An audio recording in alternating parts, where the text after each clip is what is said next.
Pak Taufik. Assalamualaikum warahmatullahi wabarakatuh, Mbak Fitri. Selamat datang di podcast Bincang Seru kembali, Bapak. Terima kasih banget sudah mau sharing di sini. Saya sangat berterima kasih yang diberi kesempatan untuk bisa sharing dengan Mbak Fitri. Pak Taufik udah 3 kali ini ya Pak sharing di sini. Dan itu alhamdulillah viewersnya banyak banget nih. Kalau narasumbernya Pak Taufik nih, viewersnya langsung banyak. Ini hari ini nih Pak kita mau sharing terkait sesuatu yang kemarin itu viral banget, yakni putusan dari Sambo, Bu Putri dan juga Eliezer, di mana putusan-putusan tersebut menuai pro kontra nih dari masyarakat, karena dari awal kan memang kasus mereka itu diikuti oleh seluruh masyarakat Indonesia, bahkan di sosial media pun selalu trending topik adalah mereka itu, apalagi setelah ada putusan di mana putusan mereka yang tidak sesuai dengan tuntutan gitu Pak, di mana Bu Putri yang awalnya dituntut 8 tahun itu jauh menjadi 20 tahun, kemudian Ferdy Sambo yang awalnya dituntut seumur hidup itu sangat jauh juga menjadi hukuman mati, dan yang terakhir adalah Eliezer yang awalnya dituntut 12 tahun itu tuntutannya malah jauh lebih rendah dari putusannya adalah jauh lebih rendah dari tuntutan, yakni 1 tahun 6 bulan gitu. Nah, menurut Pak Taufik kalau dilihat dari perspektif hukum ya Pak, apakah putusan Bu Putri dan juga Ferdy Sambo ini termasuk ultra petita gitu Pak? Ya. Baik, terima kasih Mbak Fitri. Sebelum masuk yang memang menjadi tema perbincangan kita dalam kesempatan ini, terlebih dahulu saya menyampaikan terima kasih yang sebesar-besarnya kepada semua pihak, khususnya Majelis Hakim, tim jaksa penuntut umum, tim advokat, keluarga, dan seluruh yang senantiasa mengikuti secara seksama pelaksanaan persidangan. Semuanya bisa berjalan lancar, tidak ada hambatan-hambatan yang berarti.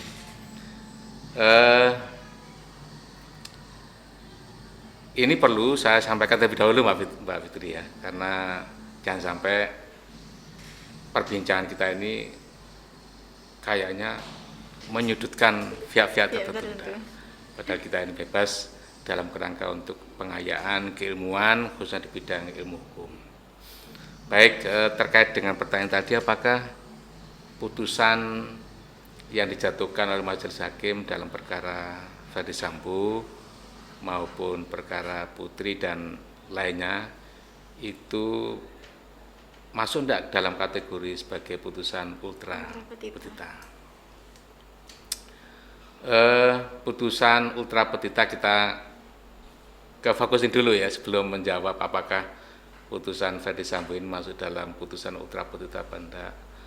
Jadi ultra petita, ultra ini yang berarti lebih sekali atau sangat, sedangkan petita itu adalah permohonan.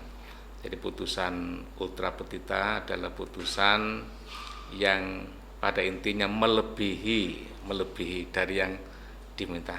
Di sini ada 2 hal sebetulnya terkait dengan lebih yang diminta itu. Satu, memang sesuatu itu tidak diminta tapi diberikan oleh Majelis Hakim. Kemudian yang kedua, memberikan sesuatu memang diminta tapi melebihi dari yang diminta. Di sini kalau memang itu dalam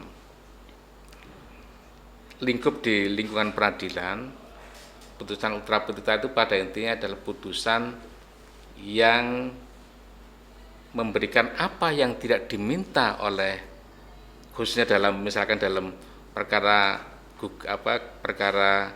perdata itu adalah penggugat, kemudian dalam perkara pidana di sini adalah jaksa penuntut umum. Kemudian yang kedua, tadi etap pertama adalah memberikan apa yang tidak diminta, kemudian yang kedua melebihi dari apa yang diminta ya, dalam konteks baik perdata maupun pidana.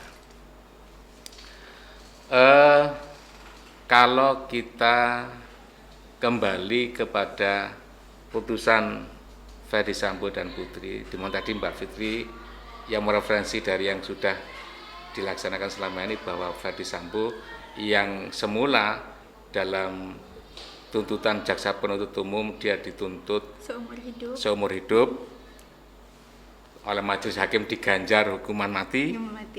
Kemudian Putri 8 tahun tapi oleh majelis hakim diganjar 20 tahun. 20 sangat tahun. Jauh banget. Ya, sangat jauh ya. Nah, di sini kita cermati ya. Kalau melihat dari pengertian tadi, kita merujuk ya.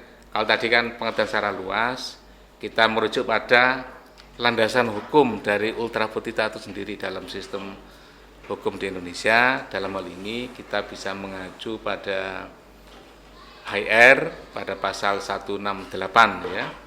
Saya tidak membacakan isi secara definitif ya, tapi di sana tentang putusan ultra petita diakomodir di sana ya, pasal 168. Kemudian pada Reh Boeting Western yang berlaku di luar Pulau Jawa dan Madura diakomodir dalam pasal 189 ayat 3 ya.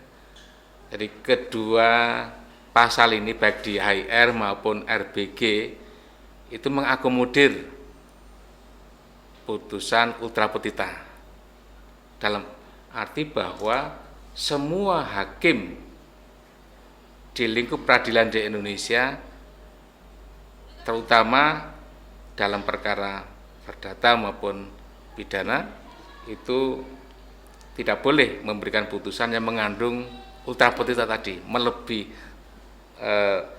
memberikan menghukum yang tidak diminta atau melebihi dari apa yang diminta. Kalau merujuk pada itu, maka secara selintas terkait dengan putusan majelis hakim dalam perkara Ferdy Sambo maupun Putri itu ya masuk dalam pengertian ini ya, selintas ya, tapi kita belum mendalami karena nanti akan bisa kita cermati. Tapi selintas bahwa kenyataannya majelis hakim memberikan putusan hukuman mati padahal semula seumur hidup. Kemudian bagi Putri yang semula dia diganjar oleh jaksa penuntut umum 8 tahun menjadi 20 tahun. Jadi ini jelas dari hal ini masuk dalam ranah putusan ultra petita, melebihi ya. Tapi yang sebenarnya yang melandasi putusan hakim untuk melakukan putusan melebihi dari tuntutan itu apa sih Pak sebenarnya? Jadi dalam perkara Ferdy Sambo dan ini ya, kita tahu. Jadi setiap dalam persidangan yang digelar, bagaimana antusiasme masyarakat untuk menyaksikan hadir secara langsung. Belum yang di media ya, di rumah di seluruh ya, mungkin ibu-ibu rumah tangga di rumahnya masing-masing menyaksikan secara langsung mengenai proses persidangan itu. Ini menunjukkan bahwa masyarakat itu haus apa? Haus akan proses peradilan yang memang pada akhirnya bisa menguatkan tujuan hukum, yaitu tegaknya hukum dan keadilan. Lembaga peradilan ini kan sebetulnya memang dia diharapkan oleh masyarakat betul-betul bisa memberikan putusan yang adil gitu kan. Dengan kedatangan seperti itu, ini paling tidak ini juga memberikan satu tekanan ya. Tekanan Berarti tersendiri. Itu menjadi salah satu pertimbangan hakim juga ya Pak ya untuk melakukan putusan lebih dari tuntutan itu tadi. Oke Pak, sebelum kita lanjut kita break dulu sebentar ya Pak. Oke. Pak Taufik, kita lanjut kembali ya Pak ya. Tadi kan Pak Taufik bilang bahwa kalau putusan Ferdy Sambo dan juga Putri Chandrawati itu selintas itu termasuk dalam ultra petita. Tapi memang sebenarnya diperbolehkan atau tidak sih Pak kalau misalnya dalam hukum pidana itu sendiri? Ya. Dalam hukum pidana ini berarti kita harus merujuk juga pada ketentuan yang berlaku yang khususnya mengatur tentang acara pidana ya, dalam Undang-Undang Nomor 8 Tahun 1981 yang mengatur tentang hukum acara pidana. Di sana kita bisa lihat dalam pasal 182 ya. Pada intinya bahwa hakim dalam mengambil keputusan berdasarkan dua hal. Dua hal itu apa? Satu, surat dakwaan. Yang kedua, fakta yang terungkap dalam persidangan. Ini yang menjadi pijakan hakim dalam mengambil keputusan. Ya. Sekarang ini ada kaitannya nanti dengan apa? Dengan masalah persoalan ultra petita. Tadi saya mengatakan bahwa secara selintas putusan majelis hakim kalau dikaitkan dengan pemahaman tentang ultra petita itu sudah masuk ya. Sudah masuk. Karena semula seumur hidup menjadi hukuman mati, semula 8 tahun menjadi 20 tahun. Ya. Dalam perkara pidana, ini kan perkara pidana Putri dan Chandra. Hakim memutus itu berdasarkan satu, surat dakwaan, dua, fakta yang terungkap dalam persidangan. Sekarang di sini itu kan seumur hukuman mati itu kan bukan hukuman mati, seumur hidup yang diminta oleh jaksa itu kan dalam surat tuntutannya kan. Padahal kalau kita kembali pada KUHP tadi bahwa hakim dalam memutus itu berdasarkan satu, surat dakwaan, dua, fakta yang terungkap dalam persidangan. Artinya apa? Sebagai pijakan pemeriksaan dalam persidangan sampai pada putusan itu adalah surat dakwaan. Di dakwaan itu memang bisa jaksa menyampaikan bahwa intinya bahwa Ferdi itu didakwa melakukan tindak pidana, satu diantaranya adalah pasal 340 tentang pembunuhan berencana. Ya, sekarang kita mencoba mendekati dari sisi ini. Ya. Kita baca, pahami pasal 340. Ancaman berapa di sana diatur. Di sana secara tegas bahwa dalam pasal 340 itu ancaman pidananya adalah hukuman mati seumur hidup, kemudian 20 tahun maksimal. Ya. Hukuman mati seumur hidup 20 tahun. 20 tahun. Ini dalam dakwaan. Artinya apa? Kalau kita melihat dari mempertimbangkan pada pasal yang diatur dalam KUHP tadi 182, berarti ya putusan yang dijatuhkan oleh majelis hakim itu tidak dalam ranah ultra petita. Kenapa? Itu masih diatur di dalam KUHP-nya tadi. KUHP pasal 340 ya. Di sana dalam sesuai dengan dakwaannya yaitu pasal 340 di mana ancaman yang bisa diberikan adalah hukuman mati seumur hidup 20 tahun. Artinya apa? Kalaupun majelis hakim memberikan putusan hukuman mati, maka tidak salah ya Pak? Tidak salah gitu ya. Karena jadi bukan termasuk ultra petita kalau dilihat dari ya. Nggak salah karena ini kan dia disuruh oleh KUHP sendiri ya bahwa dalam memutus itu hakim wajib mempertimbangkan dua, surat dakwaan keterangan fakta-fakta fakta yang yang terungkap dalam persidangan. Oke, untuk terkait dengan kesalahan kan sudah dipoles di di persidangan tadi bahwa memang dia terbukti melakukan kesalahannya itu. Sekarang persoalannya adalah memberikan hukumannya itu sendiri gitu ya. Jadi dalam hal ini maka saya berpendapat mungkin ini juga ada yang tidak setuju dengan pandangan saya, tapi saya berpendapat bahwa putusan majelis hakim di sini tidak mengandung putusan ultra petita. Kenapa? Kalau mereferensi kita mengkaitkan kewajiban hakim dalam memutus itu bersandarkan pada KUHP yang diatur dalam pasal 182, di sana mengharuskan berpegangan pada berpijak pada surat dakwaan, sedangkan seumur hidup itu kan adanya pada tuntutan. Memang bisa diperdebatkan kembali ya. Tapi itu adalah pandangan saya sementara ini bahwa majelis hakim terkait dengan hukuman mati yang diberikan kepada Sambo itu tidak masuk dalam ranah ultra. kecuali di KUHP itu tadi tidak ada tidak ada dakwaan seumur hidup gitu ya Pak ya. Terus kemudian Tidak, seumur ya. hidup baru itu yang dinamakan ultra petita seperti itu ya Pak. Betul ya. Oke. Kalau Putri sendiri juga sama Pak? Jadi kalau Putri kalau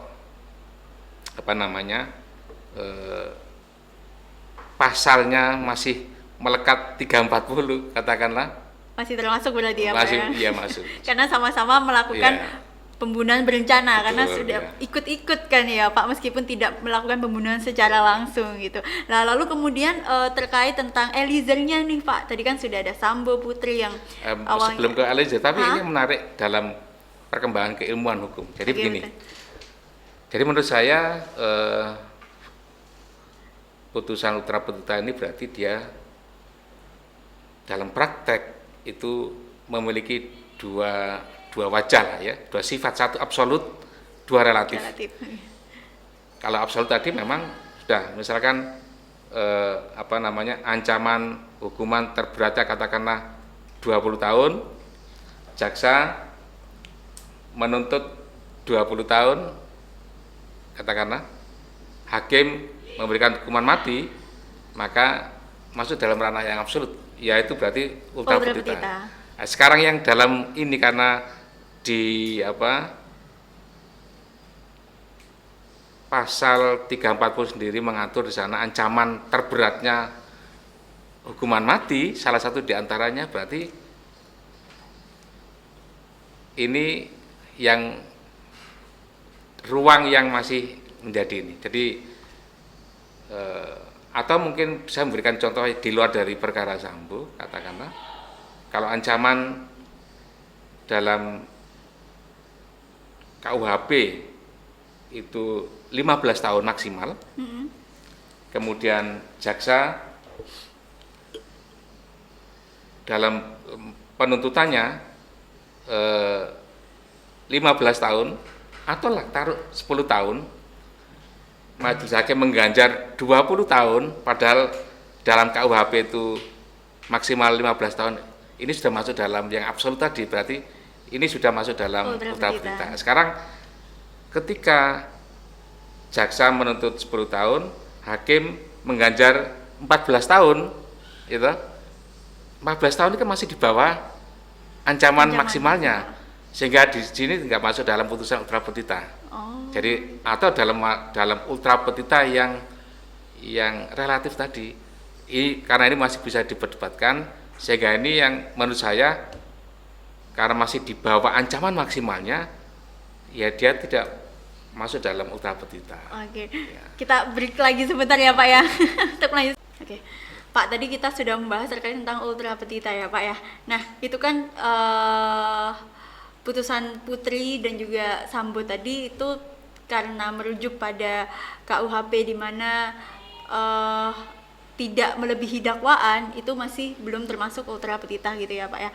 Nah, kalau terkait tentang hukuman yang saat ini nih Pak, hukuman mati, terus kemudian di KUHP yang baru itu kan ada masa percobaan 10 tahun ya Pak ya.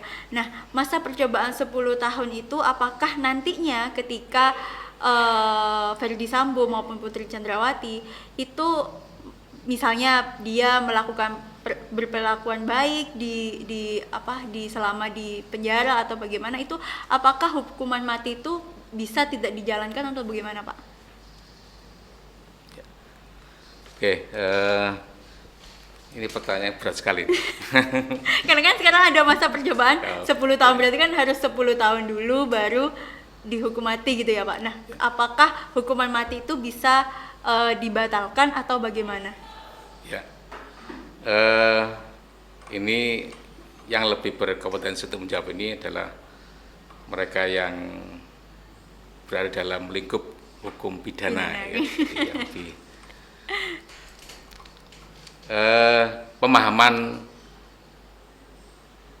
saya yang sedikit ini barangkali mungkin bisa dikoreksi. Di dalam terkait dengan pemidanaan itu ada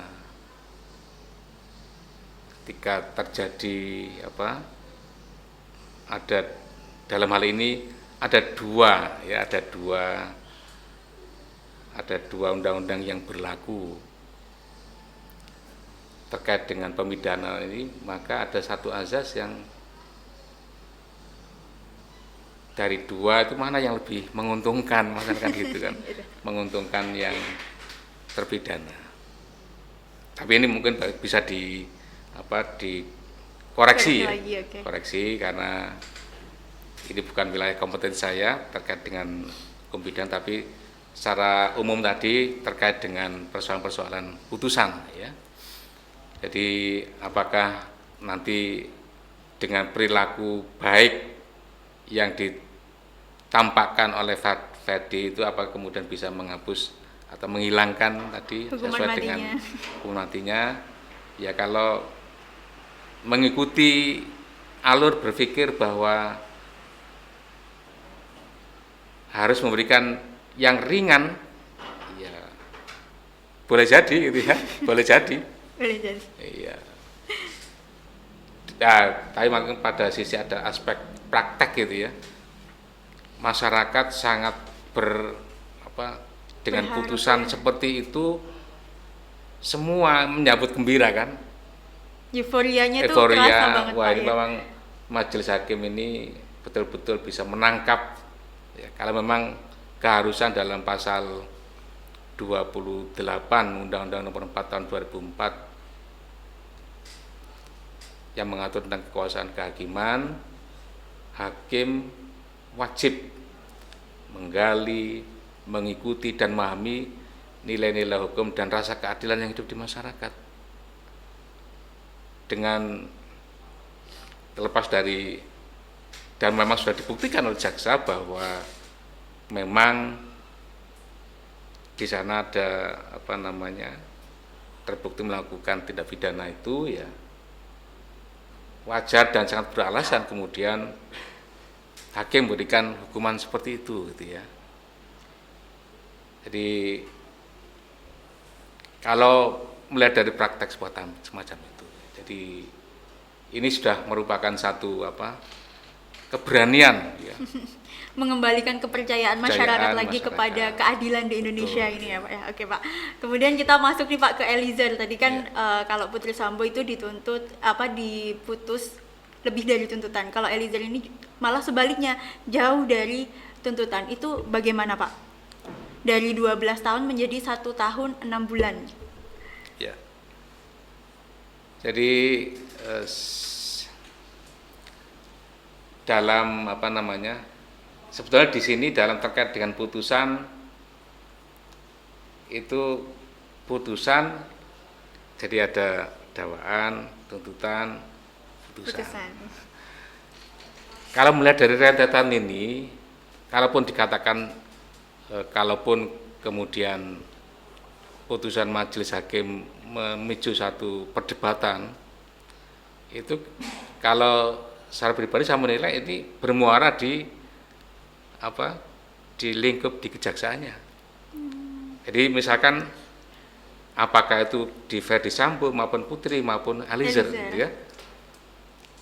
Jadi misalkan dikatakan bahwa di Eliezer ini dikatakan ya, kan terbukti memang dia terbukti ada tindak pidana yang dilakukan, Iya, dia yang menembak kan. menembak dan sebagainya. Tetapi ya fakta seperti itu ditambah kemudian peran dari Eliezer sebagai kolaborator justice. Di sini jelas ya dengan proses seperti itu harusnya ya, dan ini memang sudah apalagi terkait dengan eksistensi seorang saksi menjadi justice kolaborator justice itu harus ada perbedaan gitu ya. Tapi yang beda, ya. Ini tampaknya dikesampingkan oleh jaksa penuntut umum, sehingga memberikan 12 tahun. Ini sebagai pemicu awal sebetulnya, harusnya tidak kan, harusnya sudah menjadi bagian yang tidak terpisahkan kedudukan dirinya, sekalipun memang sudah terbukti melakukan satu tindak pidana. Tetapi karena dia telah menjadi justice kolaborator, akhirnya semua tersangkanya itu terungkap ya Pak. Betul ya. Ini harus menjadi pertimbangan, tapi diterabas saja oleh jaksa. Di sini hakim mempertimbangkan aspek itu. Jadi ya terlepas dari motivasi dari hakim, yang tahu kan majelis hakim, tapi kalau saya menangkap dari luar ya, yang dilakukan hakim-hakim itu adalah dalam rangka memenuhi tuntutan dari Undang-Undang Nomor 4 tahun 88, Undang Nomor 4 tahun 48 yang mengharuskan hakim wajib menggali, mengikuti dan memahami nilai-nilai hukum dan rasa keadilan yang hidup di masyarakat. Dengan tuntutan jaksa seperti itu, kalau dari televisi itu kan senantiasa mewawancarai ya, ketika Eliezer sudah dituntut seperti itu, bagaimana tanggapan sebagian besar masyarakat? Menyayangkan kan begitu kan? Menyayangkan karena dia sudah berusaha berkata jujur ya Pak, sedemikian rupa memenuhi kasusnya. Iya. Tapi ternyata dinafikan oleh jaksa penuntut umum, sehingga di sini hakim bisa ya, dia kan dituntut ya bahwa putusannya itu harus bernuansa keadilan, yang ditangkap seperti itu, sehingga dalam hal ini ya mungkin ya kalau dilihat dari parsial